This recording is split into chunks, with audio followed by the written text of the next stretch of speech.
Hello, I'm the Pink Phantom, and this is my podcast. Join me as I delve into the world of games and gaming, and especially old school RPGs. Together, let's voyage into the astral realm and check out my Phantom Thoughts. Hello, everyone. As you may be able to see on your podcatcher of choice, if you check such things, this podcast is a little shorter than some of the recent ones have been. No muster, no Tales of the Dragon Slayers. Just the weekend where I usually prepare a lot of this stuff. I was actually busy with the Tales of the Dragon Slayer stuff. It just took a lot more time than it usually does. But all that will continue in the next podcast. I got 3 calls this week, which is, counts as a call-in bonanza for me. Daniel and Mirke the Meek and Jason all called in. They all have their own podcasts. They're all very good. Links to those are in the show notes as well. Jason's is the Nerds RPG Variety Cast. Daniel is the Bandits Keep podcast, and Mirke's is the Mirke the Meek podcast. So a lot of variety there, some good stuff. I advise you to really check those out. And we're going to get to the calls now. We're going to start off with Mirke. Hey, Pink Phantom, it's Mirke. It's funny how often call-ins stir me up to want to call in as well. I did appreciate your randomly rolling the gods. That was pretty interesting. I wasn't I didn't have an opportunity to call in, and then I forgot about it. But yeah, that's cool. And the Oracle talk is nice too. I figured I'd just throw what I do in the mix as well. Get your feedback on that, and anybody else calling in. But I roll a D6 die and a fudge die. So, for a yes or no answer, 1 through 3, no, 4 through 6 is yes. And then the plus or minus is, your yes and or yes but twist to it. So you kind of get that range of values there. And if you feel like one thing is less likely or more likely than the other, then you can just adjust the D6 essentially. So if you think it's more likely to happen, you could just roll 1 and 2 as a no, and then 3 through 6 as a yes. So that's what I do. It's been working pretty well, and yeah, curious to hear what you think. And yeah, I'll listen to the rest of the episode. But take care. Hello, Mirke. What you said about not meaning to call in and then forgetting about it, that happens to me all the time. Or what also happens a lot is I will mean to call in and I'll jot down a couple of notes of what I want to say, and then I'll delay, and then a call-in episode will come out on that same show, and somebody else will say what I was going to say. So it's like, oh, well, okay, I guess I don't need to make that call. But I appreciate any and all call-ins and feedback, and I appreciate you calling in. Oracles are very interesting. I like the ability to do the sort of the sliding scale. So if yes or no is more likely, you can do that. That's something that my Oracle really can't do. It's the yes, a solid yes and no are locked in. You could fiddle with it along the edges to get the yes and, or the yes but, or the yes or the no and no but situation in there. Maybe a little more, a little less. I think I discussed that answering a question to Daniel about the same thing, or a response from Daniel. I like that. It's a good oracle if you want the yes and, yes but, no and, no but to be sort of an equal chance as pure yes or pure no. So if you want there to be more complications, setbacks, that can make for a much more interesting and dynamic answer when you roll than just what I'm doing with my oracle, which has those are much lesser chances. The yes and the yes, the ands and the buts. So yeah, it's interesting how oracles can be pushed around and manipulated. Daniel had some interesting points when he called in the previous episode. So thank you for that. I always like, thought-provoking ideas about that, particularly when it comes to how mechanics can kind of affect the flow of a game or ideas, because a lot of the older school style especially is based on, rolling dice on random tables and and deciding what that means, and or taking the result and how does that fit into your world. So I think that fits in real well with that kind of play, creative type of play. So that's very exciting. So thank you again. Appreciate it. Hey, Pink Phantom, Daniel from Bandits, keep calling in. Number one, those fate or fudge dice that you have with the heartbeat, that sounds amazing. Mine are just pluses and minuses. Now I need those dice, even though I've never used my other ones. Yes, dice are addicting. Number two, muster. So this is interesting, right? The idea of playing the game and long term and this and that. But I thought your comments were actually more interesting than the book for me at this moment because, the idea of it, right? If you came to somebody and said, "Hey, can you spare 4 hours every week to play D&D?" I think a lot of people would, their first gut reaction would be like, "No," adults, working adults, whatever, how you want to say it.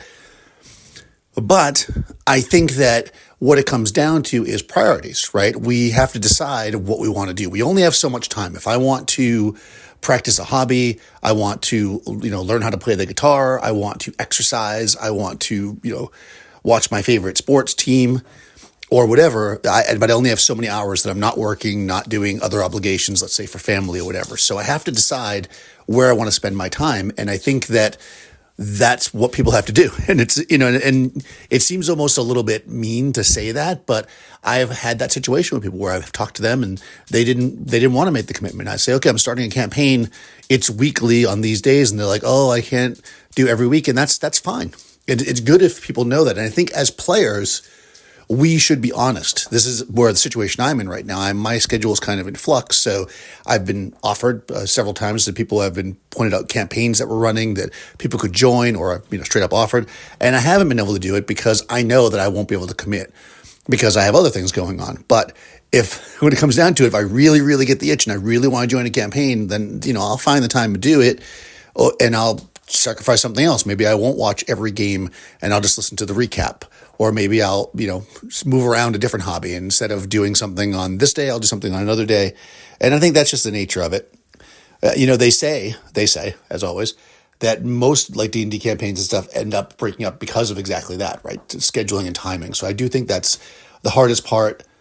I think the reason why we didn't have that problem in my group as kids is not because kids have so much time, but because we didn't take it too seriously.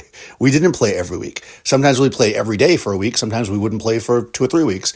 And it was a much more loose schedule. But I think as an adult, it's hard to do that because I feel like with obligations in life, many of us just won't do it if we don't have it on the schedule. That's what I've learned anyways. That's why I prefer weekly.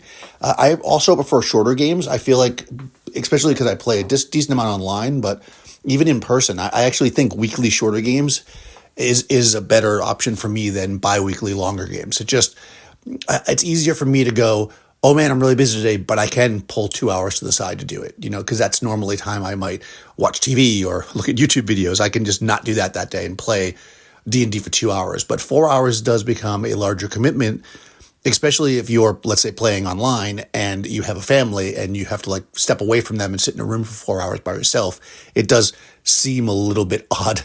I would think if, that for some people, I think they might have trouble doing that on a regular basis. But I think 2 hours is, again, it's a movie. It's like, oh, you guys watch that movie that you want to see. I'm going to go play D&D and then I'll step back out. So yeah, it's a really interesting topic anyways that came out of Muster, which I still need to sit down. Also great. You keep shouting out Todd from Hex Press. He does a great job reading through the books. I am so far behind on it, but yeah, he does a good job. He reads through practically every page. I don't know if he's doing that on this one, which is interesting. It's a different way of approaching it. A little slower, a little deep dive. I kind of like what you're doing as well, though, picking out kind of the parts that you think are conversation pieces. It seems like that's what you're doing anyways. All right. Anyways, cool. One more. What else? Oh, the orcs. Very exciting. I'm excited for the orc attack. I love how you figured it out. It's funny because I think that process is something that more DMs should listen to, because I think those of us that have done it for a long time do pretty much what you did in our heads, and we don't even realize we're doing it. We're thinking, okay, where could the orcs have come from? And you might just decide, or in the end, what's cool, or you might roll like you did it, but you're thinking about that. Well, if they came from the north, how could they do this if they came from the south? So I really love that you work that out, because it very much does echo, I think, what happens in the back of my head when something happens at the game table. And it's good to, I often say that well, I say a lot apparently because it's a long message. I often say that like the reason why I like procedural games is because once you get the procedures down, they kind of go away and they're in the back of your head. And this is basically a procedure. It's one that you created, but it is a procedure now you can take into account whenever some force comes to set siege. Okay, where would they have come from? Let's eliminate things that would be eliminated. Let's narrow it down to the ones that are possible, and then figure out the likelihood, and let's roll. So great job on that. I'm looking forward to the battle, which is going to happen. I was hoping the orcs was going to come up the road because, I was thinking at that point maybe there'd be a chance your light riders would have seen them, but who knows, right? Maybe next time. Talk to you later. You did say a mouthful there, Daniel. But I appreciated all of it. It was really, really good stuff you had there. And what you're saying about, finding time and creating time and making the time for that kind of gaming, I think that's one of the reasons why there's been a lot more, talk about, a lot more popularity maybe in the idea of the open table, where people can come and go. There's not necessarily that exact set schedule, especially the West Marches version, where the players actually figure out, okay, who wants to pursue this hook, this quest, and they figure out, their own schedules, and then work with the dungeon master to set up that date, that time, to have that adventure. I think that's something they're kind of offloading that part of the load, managing the group from the dungeon master, or offloading the idea that it has to be on a specific date or time, having more flexibility. And of course, that's only going to work if you have, a body of players enough that people can play on a consistent basis at times that suit them. Because if you don't, people are going to migrate away and it falls apart. But that's, finding that time is a big deal. And I think online play, has complicated that even more, because another thing that I've been seeing a lot in, kind of the different social media D&D circles that I monitor and look at and have see messages from. There's been a lot of debate about no prep, low prep, high prep DMing, how you prepare for a game, how much time you put into it, the way you do it, because that's time too that the GM has to figure out. How am I going to prepare for the game, and then the actual game session itself? And the online play can make that even harder if you're using one of the virtual tabletops that's more designed for RPGs, that has things like dynamic lighting so that players can't see areas that their characters can't see yet, and maps that represent what the area they're going to be exploring looks like. If you're using some of the automated features that help maybe speed up play in terms of combat and skill checks and things like that, having to put the monsters in and fill in the stuff on the character sheets, and some of that can be offloaded to the players with their own characters, but a lot of that falls on the GM.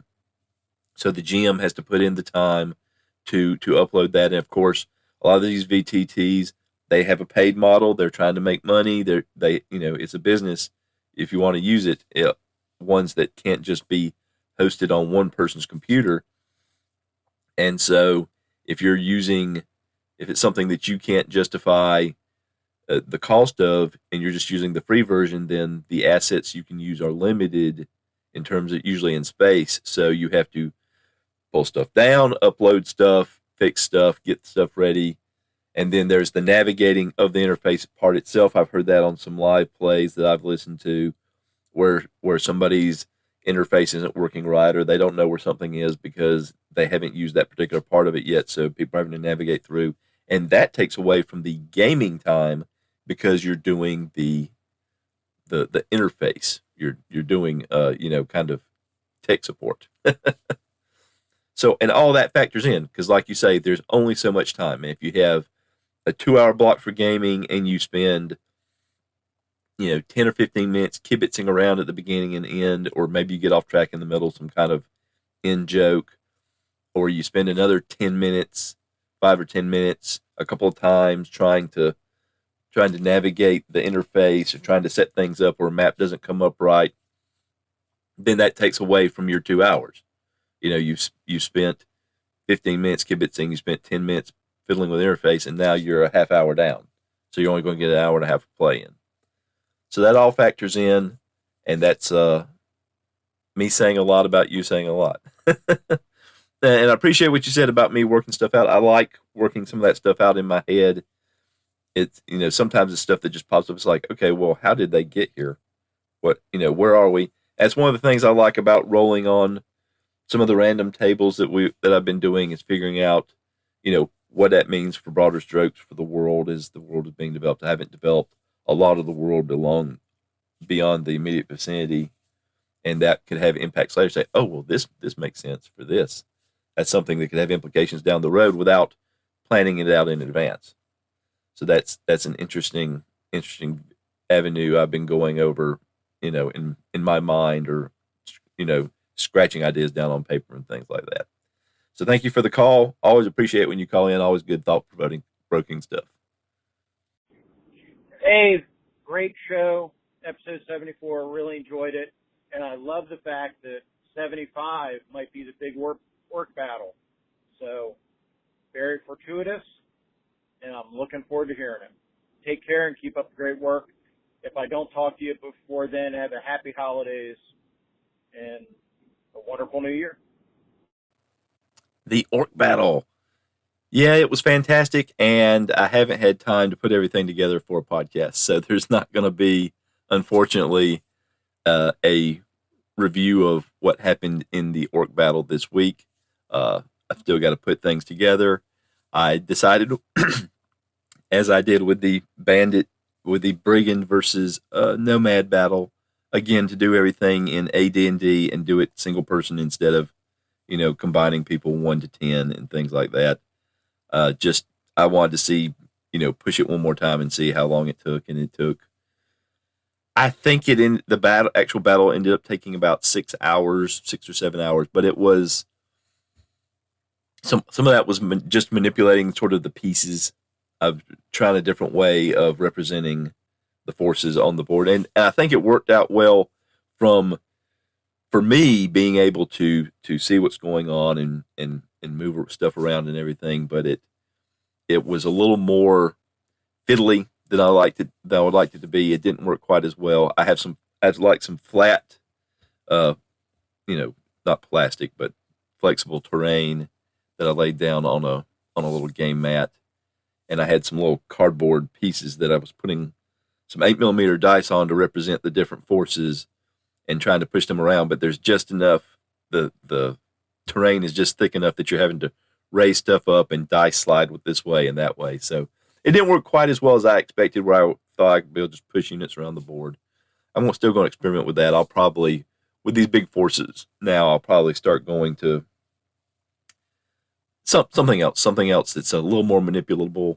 I ended up doing a lot more. There was a lot of calculating, doing, the various pluses and minuses and weapon versus armor and morale. There was a lot of calculations for morale, so there was a lot of stopping and starting. So the actual play, pushing pieces around, probably was just, I don't know, maybe a couple 3 hours worth. If I was a little more, I thought I was more organized than I was, but just looking stuff up, and some of that was the way I organized the forces. I'd organized the forces a couple of different ways and wasn't quite as straightforward as I thought it would be in play. So no Tales of the Dragon Slayers this week. Sorry about that, everyone. But just the weekend kind of filled up and got away from me. So that's when I get a lot of this stuff done to take care of it. But I have got a lot of the things kind of organized and written up, and should have a good recap on the next episode. But thanks for the call in, Jason. It's always good to hear from you. Yes, happy holidays, Merry Christmas, Happy Hanukkah, Merry Kwanzaa, whatever you celebrate, however you celebrate with whoever you celebrate with. Happy Festivus. Happy Festivus for the rest of us, everyone. And to everyone out there, happiest of holidays to you and yours. Hope you get to spend time with family, friends, loved ones. Hope you get a chance to do some gaming if that's something you enjoy doing with people around the holidays. If you don't, if holidays are a break for you from gaming, which it is for a lot of people with the travel and sort of the added social obligations, hope you find something to scratch that itch. A movie or a TV show or a podcast. Hey, a podcast. Imagine that. Or, a book, or just, rolling some dice and making some characters that you may never use. Hope you get a little gaming goodness in with your holidays. This will be the last podcast, obviously, that I issue before Christmas. So I hope everyone has a great one. And you know what? I'm going to use that to sew up the show. I appreciate all my callers. I think this is the first time I've done a call-in only show. We'll pick it back up next week. Hopefully we'll have the work battle and should have some more muster. We're getting to the end. I'm starting to wonder if I'm going to get to the end before Todd of Express does, because he's put out yet another episode this week. I don't know how far along he got. I think the previous one, he actually moved ahead of where I was. So, but it's not a race, and it's exciting, and I'm enjoying it. And when I picked this to do for October, I had no idea how in-depth I was getting, but it's been a very interesting ride. And thanks for those of you who have been on it with me. If you're out there and you'd like to respond to this episode or any other, all the ways you can do that are listed in the show notes, and they're about to come up at the end right here. So thank you for listening. For everyone who does, whether you ever respond to me or not, I really appreciate it. Thank you to those who call. Thank you to those who call frequently. Thank you to those who call infrequently. Thank you to those who only called in once. I appreciate all of it. It's all fantastic. It's a great hobby with some great people around it. It's always good to hear new voices and new ideas as well as familiar voices. So until next time, thank you for listening. The opening music of this podcast is Strength of the Titans, and the closing music is Late Night Radio, both by Kevin MacLeod of Incompetech.com, licensed under Creative Commons by Attribution 4.0 license. Thank you for listening to Phantom Thoughts. I would love to hear your feedback. You don't have to be part of the show. If you want to contact me and let me know, hey, these are for your eyes only. I just wanted to give you thoughts, ideas, response, and it's really for your eyes or ears only. That's absolutely fine. I'd love to hear from you either way. So just let me know when you contact me. I don't want to be part of the show. There are lots of different ways you can contact me. You can send me an email at phantomthoughtspodcast@gmail.com. And that can be a regular email, or you can attach an audio file to it. You can use the message button on my podcast site on podcasters.spotify.com/pod/show/phantom thoughts. You can contact me via my Google Voice number, 864-209-1441. You can contact me via SpeakPipe at www.speakpipe.com/phantom thoughts. You can contact me on Discord, The Pink Phantom. All this contact information is listed in the show notes of every episode. And thank you for those who call in. Thank you for those who don't call in. I appreciate you listening and hope you'll listen again next time. Until then, I hope you have a great day.